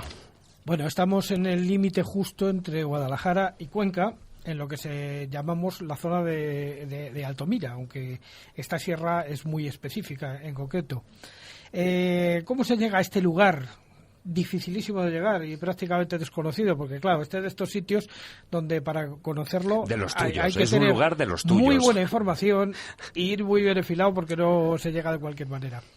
La Virgen de los Desamparados es un lugar de culto desde tiempos ancestrales que está justo al borde del río Guadiela, y no deja de ser más que una pequeña grieta a cuyos pies crece un olmo. Hoy día eso es lo que nos vamos a encontrar. Pero es que, claro, independientemente de las devociones que se han creado alrededor de este lugar, es que la historia que tiene es absolutamente extraña. Porque si nos vamos a los mapas medievales anteriores a las visitas de Ambrosio de Morales en la época de Felipe II, nos vamos a encontrar que a este sitio se le llamaba la Virgen de Recupel. Uy, ese nombre me suena. Efectivamente, en los mapas figura como la Virgen de Recupel, lo que hace sospechar que la existencia cercana río abajo, río Tajo abajo, porque aquí se juntan en el propio embalse de Bolarque el Guadiela y el Tajo. Un poquito más río abajo vamos a encontrar las ruinas de la supuesta Recópolis, nos hace sospechar en una relación directa o homófona entre Recópolis y Recupel. Fue una virgen visigoda la que dio lugar, o la que se apareció, o de la que no tenemos documentación en esta grieta, y dio lugar a un primer asentamiento, digamos, de la que sería luego la futura ciudad de Recópolis, la que construiría supuestamente Leovigildo para Recaledo, aunque hay otras teorías que dicen que se refería a la Rexópolis, o sea, la ciudad del rey. Según dicen, Goswinta, la mujer de Leovigildo, parece ser que tenía cierta querencia todavía por el arrianismo, y se sospecha que pudo querer crear una ciudad o un lugar o un enclave donde se mantuvieran más o menos las esencias arrianas y toda la cultura que venía del centro de Europa en ese momento. Y eso llevó, digamos, a forzar la construcción de esta ciudad de Recópolis. Y la oficial, la que tenemos en el Cerro de la Oliva, cerca a la localidad de Zorita de los Canes, no explica suficientemente la existencia de lugares como esta Virgen de Recupel y un montón de fondos de cabaña y de restos extraños que han aparecido por toda la zona de la Sierra del Medio. De tal manera que podríamos, digamos, establecer dos fundaciones de Recópolis. Una primera fundación en un momento tremendamente violento, y luego una segunda fundación ya en Zorita de los Canes. Y en esta primera fundación, posiblemente esta grieta, que tiene un origen prehistórico, porque evidentemente ahí hubo pinturas rupestres, es el típico refugio donde los hombres se dedicaban a pintar, aunque evidentemente las pinturas no se han conservado. En este lugar, en principio, podía ser perfectamente la advocación a la que se dedicó esa primera Recópolis, una especie de virgen guerrera. Actualmente, por razones absolutamente casuales, el agua del pantano de Bolarque, al juntarse el Bolarque en el propio pantano, las aguas del Tajo y del Guadiela, ha llegado justo hasta los pies de la propia ermita, con lo cual ha creado un sitio que, claro, lo han llenado de merenderos y de cosas así, porque desde luego el lugar es extraordinario para ir. Un lugar con una geografía verdaderamente fastuosa, porque la geología nos lleva a unos farallones de muchísimos metros de altura, 200, 300 metros, donde el animal, el que se escucha cuando uno se queda en silencio, fundamentalmente es el buitre negro. Dos cuestiones, Juan Ignacio. Además, porque es verdad que es uno de esos enclaves portentosos a todos los niveles, pero que, de buenas a primeras, esa gran ciudad que se quería construir, esa gran ciudad visigoda, y eso que los visigodos no eran muy duchos en hacer ciudades, pero por fin van a hacer una Recaredo, y sin embargo, ahí se queda. Es decir, no se acaba de construir y luego es abandonada y luego prácticamente es perdida en el olvido. Esa es una cuestión. Y la otra es, si realmente había una virgen visigoda guerrera, ¿por qué nunca se ha encontrado ninguna virgen visigoda? Bueno, efectivamente, porque la construcción que tenemos ahora es del siglo XVII. Está claro que en la época de caída digamos, del reino visigodo, esto desapareció completamente y se borró de la historia. No olvidemos que esto fue todo desmantelado. Como tú bien dices, los visigodos no eran muy buenos construyendo y normalmente lo que hacían era aprovechar construcciones anteriores. De hecho, si vamos a la propia Recópolis del Cerro de la Oliva, vamos a ver que está hecha sobre asentamientos romanos. O sea, porque existe, por ejemplo, columnatas basamentos de columnatas de mármol que evidentemente son romanas. De todas maneras, a mí lo que me interesa de toda esta cuestión es el aspecto iniciático de esta ermita, a la que hay que llegar después de andar 12 kilómetros en los alrededores de un río de aguas completamente verdes, en un lugar donde el eco es extraordinario porque los farallones calizos son brutales, y donde, ya digo, que no habiendo otra gente y estando completamente en silencio, se escucha el vacío de la naturaleza, el propio vacío de la naturaleza, en ese concepto, digamos, de día activo del alma que otros místicos en el siglo XVI recogieron de alguna manera en sus obras, como San Juan de la Cruz o algunos otros. Ese paseo a pie desde Buendía hasta la Virgen de los Desamparados es algo que uno tiene que hacer, es una peregrinación personal que además uno debe hacerla solo. ¿Precisamente es en ese camino que uno se puede encontrar unas caras curiosas? No ¿O es al otro lado de la montaña? No es exactamente aquí, es al otro lado del pantano de Buendía. Efectivamente están cerca y son las famosas rutas de las caras de Buendía. Pero modernitas, ¿eh? Sí, hombre, claro. Esto realmente... Hombre, con Krishna, etcétera, etcétera. Pero es muy curioso, es muy bonito. Con la de Oriente. Aparte también duendes, en fin, hay símbolos sagrados, yantras, mantras, hay un poco de todo, y el que lo hizo la verdad que tenía buen gusto. Y están muy bien hechas, ¿eh? Están perfectamente hechas. Yo hice hace poco. Hombre, también es cierto que están trabajando con un material que se trabaja con muchísima facilidad, porque es roca arenisca que se esculpe como si fuera mantequilla, o sea, es más fácil de esculpir. Y desde luego, hombre, es un lugar curioso de ver, verdaderamente. Ahí nos vamos a encontrar a Buda, nos vamos a encontrar el Om, vamos a encontrar hasta todo tipo de Maitreya, cosas, ¿no? que es el próximo avatar. Ahora, mi recomendación es ir cuando haga mucho calor, porque en ese pinar es tremendo lo que cae. Y además, si uno tiene la habilidad y la suerte de que alguien se lo cuente, un poquito más allá, en otro caminito, vamos a encontrar lo que se llama la Colina de las Lluvias, que es una especie de altar de tipo celtibérico, posiblemente olcade o no sé, o carpetano, donde se ha querido ver un centro ceremonial relacionado con la lluvia. Así lo bautizó Emilio Bellellas, un compañero nuestro, y la verdad es que es un sitio curioso, aunque los del pueblo dicen que simplemente son 3 asientos donde se ponían colmenas, pero hay algo más porque está lleno de símbolos por todas partes. No, las colmenas nos lo justifican. Hay más, hay un montón de símbolos allí, grabados en épocas anteriores y posteriormente cruces visigodas. Bueno, y nos has traído en ese zurrón una musiquilla. Bueno, esta musiquilla es un experimento que se hizo hace 4 años, cuando cogimos 2 o 3 fotografías de la zona y un pequeño fragmento de vídeo con el río, y lo pasamos por un programa que se llama Coagula, que transforma esas imágenes en música. Esto es lo que salió.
Historia, leyendas, misterio, lugares mágicos.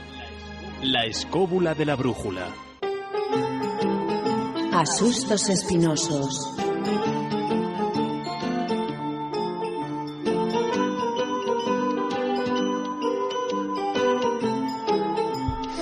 Hola, muy buenas noches, Israel Espino.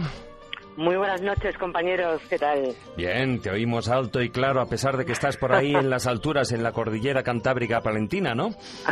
Sí, señor, aquí en las orillas de un lago precioso, de un lago glacial, pero que también a veces da un poco de miedo, porque como todo lago que se precie, pues tiene sus leyendas.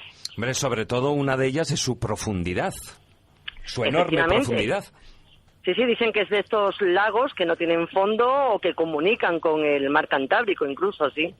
O sea, sería digno para que viviera pues un animal tipo como el monstruo del lago Ness. En este caso, sería... a la española, ¿no? Sí, sería maravilloso. Yo sigo buscando un lago que tenga un Nessie castizo y que podamos disfrutarlo. ¿Por qué no? Sí. Ubícanos geográficamente, ubícanos dónde estás y dónde vas a contar esta leyenda. Mira, nos encontramos, estamos en Palencia, en el Valle de Pineda. Aquí la laguna de la que estamos hablando se llama la laguna de Curavaca.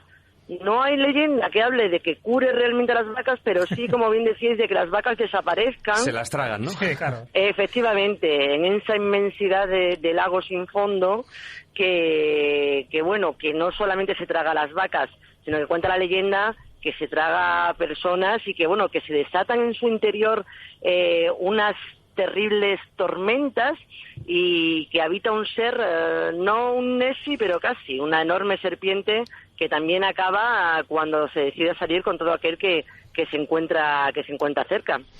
Bueno, la Nessie, de hecho, es su primo hermana, ¿o no? Porque como no se sabe tampoco exactamente qué es, ni qué tipo de animal, ni si existe realmente, pues bueno, pasa también, pues es una sierpe más, en realidad. Sí, efectivamente, no deja de ser una serpiente gigante, o un bicho gordo, como decimos por aquí. Pero a diferencia de Nessie, este bicho, esta sierpe del lago Curavacas, sí interactúa, ¿no?, con algunos. ¿Les ha metido algún que otro susto a alguno de los ciudadanos o vecinos? Sí.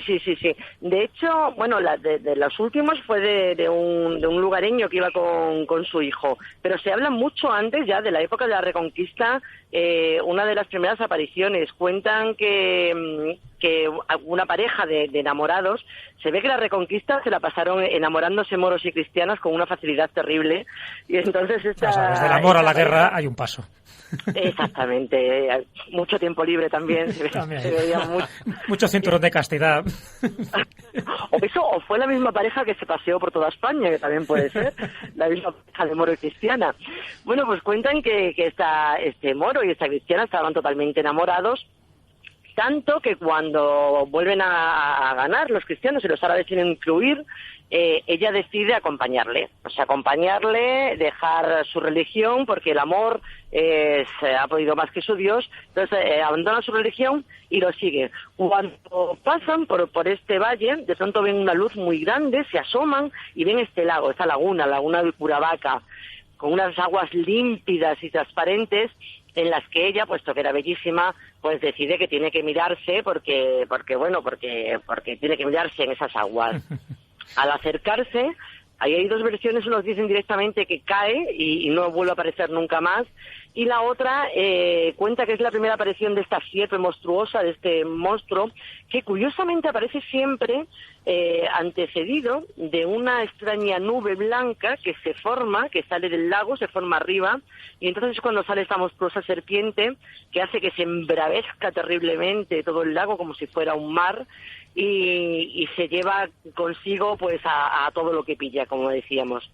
Bueno, sea como sea, lo cierto es que el moro decide que esto ha sido un castigo del dios de su amada por haber abandonado su fe, y entonces es él el que decide convertirse al cristianismo. Consigue llegar muerto de frío y de heridas a un pueblo cercano, y es allí donde en una cueva encuentra un manantial, como no, con aguas sagradas a partir de entonces, como no, donde él se convierte, un ángel baja del cielo, lo cuida, y desde entonces él adopta la religión cristiana.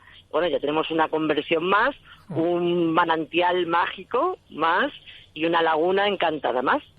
Y posteriormente dices que también, ¿no?, ha habido más apariciones de esta sierpe con sus bramidos, dando sustos. ¿En algún momento cuenta alguna leyenda que ha sido muerta, ha sido destruida o ha sido amansada? No, de que haya desaparecido, no. Lo curioso, si hay una leyenda que cuenta cómo se volvió a aparecer siglo XVIII, XIX, a un labrador que iba con su hijo, y bueno, una terrible tormenta les hace pararse cerca de esta laguna. Que la fiera haya sido amansada, no. Lo que pasa es que no sabemos qué es lo que hace que esta extraña nube aparezca de pronto y es la que active todo este embravecimiento del lago y la salida de la sierpe para cobrarse sus víctimas.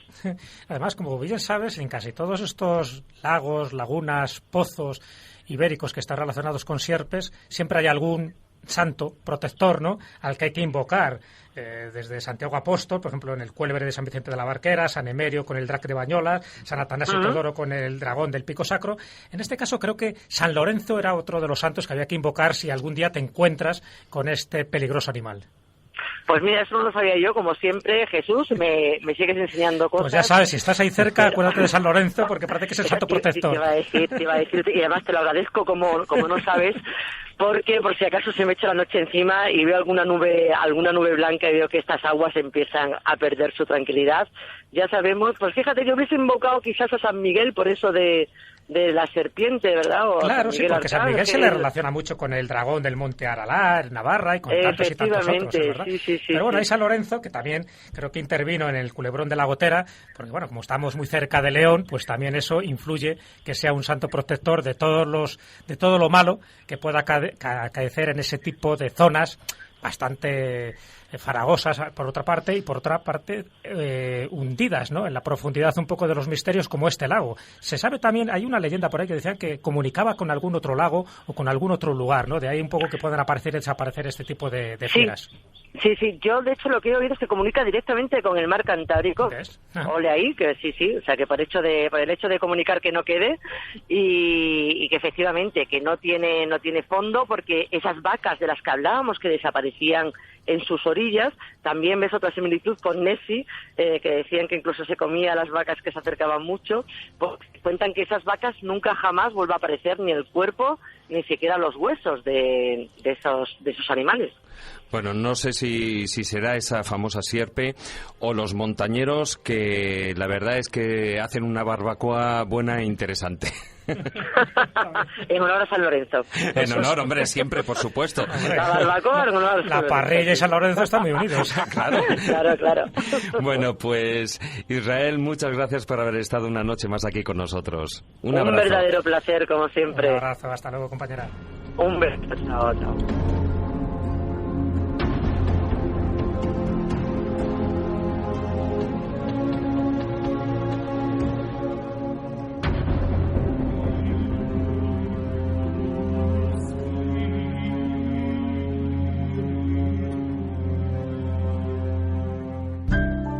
La escóbula de la brújula.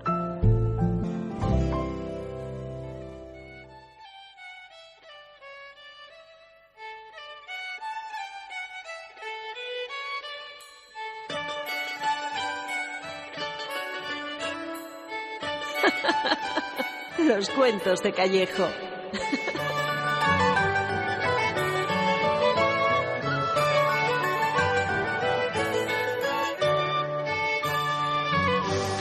Bueno, Jesús, hemos tenido un programa en el que hemos hablado de uno de los libros en los que podemos encontrar a partir de hoy mismo, porque hoy ya ha empezado esa feria del libro, famosa feria del libro de Madrid, que empezaba hoy, el día 29 de mayo, y termina dentro de 3 semanas. Y que, bueno, pues hay que darse no una, sino varias vueltas por ahí para ver a compañeros, para ver amigos, para comprar libros, para ver qué es lo que se cuece en el mundo editorial y bueno, y sobre todo también para darnos un paseíto también, ¿por qué no?, por el Retiro. Yo creo que sí, es obligado, ¿no?, para cualquier amante de los libros. Todos los años tenemos una cita en esa feria del libro, ¿no?, con multitud de casetas, donde es la mejor forma no solo de comprar libros, sino de ponerte en contacto con tus autores favoritos, de que te firmen el libro, de poder charlar con ellos. Yo creo que eso nos pasa a todos, y yo, como soy autor y soy lector, pues para mí es una cita obligada, eso sí, siempre y cuando la alergia me lo permite, porque también es una fecha donde las gramíneas están más virulentas. Yo he pasado un par de años de esos de pasarme en media tarde estornudando allí. Bueno, y además que hay, que yo sepa ahora mismo, pues 2 compañeros de aquí del programa que estarán firmando. Uno, por supuesto, es Carlos Canales, que creo que también estará el domingo, también este domingo, al menos en principio. Y bueno, quien sí que se viene incluso de Barcelona para estar en la caseta 264 firmando su nueva novela, su nueva y flamante, y además que vamos, que va a dar mucho que hablar, porque se llama Asesino de políticos. Ahí es nada. Ahí es nada. Sí, el título yo creo que dice bastante, ¿no? Y aparte, bueno, la novela es es muy actual, no porque se esté matando asesinos, a políticos, que haya asesinos, a pesar de que a alguno mentalmente se le ocurrirá alguna atrocidad con alguno de ellos, pero sí es verdad que toca varios de los entresijos de por qué hay ciertas corrupciones y por qué se producen las corruptelas. Es un thriller, yo lo he leído ya, un muy buen thriller. Que bueno, pues se toca el humor con gran humor negro, como le gusta mucho a Fernando López del Oso. Y bueno, ya os decimos, estará en la caseta 264 el domingo desde las 5:30 de la tarde hasta las 7:30 de la tarde. Y bueno, y hoy ¿qué relatillo, qué cuento nos traes? Pues vamos, el tema claves de poder, rutas sagradas. Y lo lógico hubiera sido traer un lugar físico y geográfico, pero también hay lugares dentro de nosotros, lugares dentro del alma. Y me acordé de un autor, que también es un autor favorito mío, Albert Espinosa, una persona entrañable para mí, porque bueno, se ha dedicado un poco también a la escritura, es guionista, es director de cine, y desde los 14 a los 24 años perdió una pierna, perdió un pulmón, medio hígado, y a partir de ahí ese amor a la vida que siente se mantiene muy despierto, muy activo, muy creativo en todas las obras. Y una de ellas es Si tú me dices ven, lo dejo todo, pero dime ven.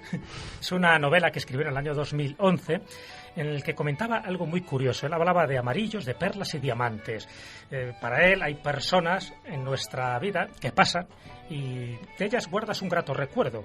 No han sido amigos de toda la vida, pero bueno, han intimado, te han ayudado en esos momentos que has estado más receptivo y que estaban a tu lado cuando tú los necesitabas. Luego se van y ya no sigues su pista. Él lo llama amarillos, gente amarilla. De hecho, tiene un libro que se titula El mundo amarillo. Ellos son el nuevo escalafón de la amistad, esas personas que no son ni amantes ni amigos, esa gente que se cruza en tu vida y que con una sola conversación puede llegar a cambiártela. Entonces hemos tenido, yo creo que hemos sido y seremos amarillos para algunos y otros serán para nosotros. Pero luego existen otro tipo de personas que son perlas o diamantes humanos. Sobre eso te voy a contar un pequeño relato que forma parte de esa novela. Si tú me dices ven, lo dejo todo, pero dime ven.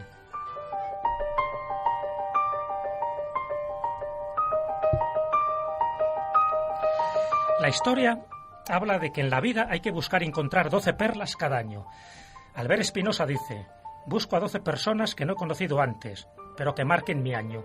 Yo siempre pienso que la gente más importante de tu vida todavía no la has conocido. Cada 80 o 90 perlas aparece un diamante. Un diamante, para que me entiendas, es una de esas personas que se hace tan básica y tan importante en tu vida que parece creada únicamente para ti. Y esa es la gracia de este mundo, conocer perlas y diamantes, capaces de parar mundos, porque cuando paras el mundo, el universo te premia.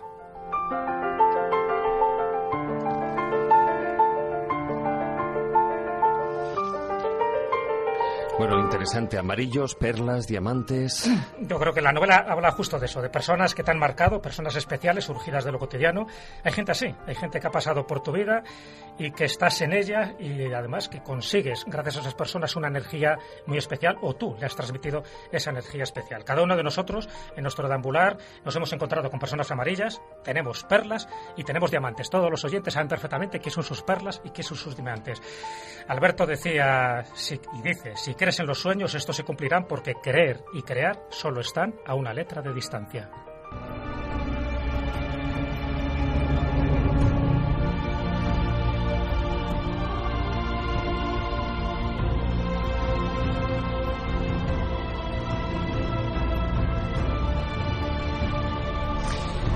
Bueno, hoy estábamos ya rápido, Jesús, porque nos quedamos sin tiempo. Bueno, muchas gracias por un programa más y hasta la próxima semana. Por supuesto, esa pequeña pincelada que siempre hay que ir muy rápido. Gracias, David, hasta la próxima semana. Un abrazo, maese, y hasta la próxima semana. Hasta luego, ahí andaremos.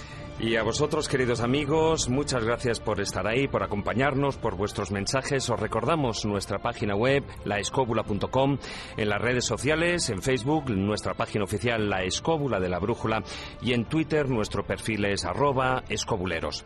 Buenas noches, amigos. Tratad de ser felices e ilustraros. Hasta la próxima semana, amigos.